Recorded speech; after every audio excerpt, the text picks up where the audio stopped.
நம்ம பிறக்கும் போது எந்த மார்க்கத்தில் அடிப்படையில பிறக்கிறோம்? அல்லாஹ் நம்மள படைக்கிறான், படைத்து தாயின் கருவறையில வைக்கிறான். தாயின் கருவறையில இருந்து வெளியே வரும் இல்லையா, அப்பொழுது எந்த மார்க்கத்தின் அடிப்படையில நம்ம பிறக்கிறோம்?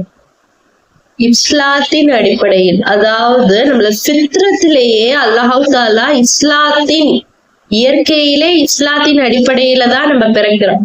அப்ப யார் நம்மள மாத்துறது அப்படின்னு பார்த்தா பெற்றோர்கள் தான் நம்மளை மாற்றுகிறார்கள்.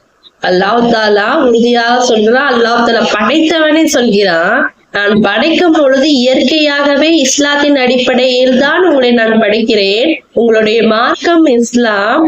ஆனால் நீங்கள் பிறந்தவுடன் உங்களை மாற்றுகிறது யார் என்றால் பெற்றோர்கள்.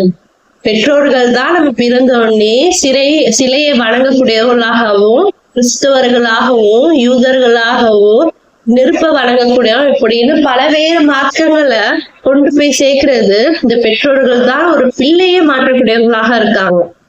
ஒரு பிள்ளை சொந்தத்துக்குரியவர்களாக போறதுக்கும் நரகத்துக்குரியவர்களாக ஆகுறதுக்கும் முக்கிய காரணமாக இருக்கிறது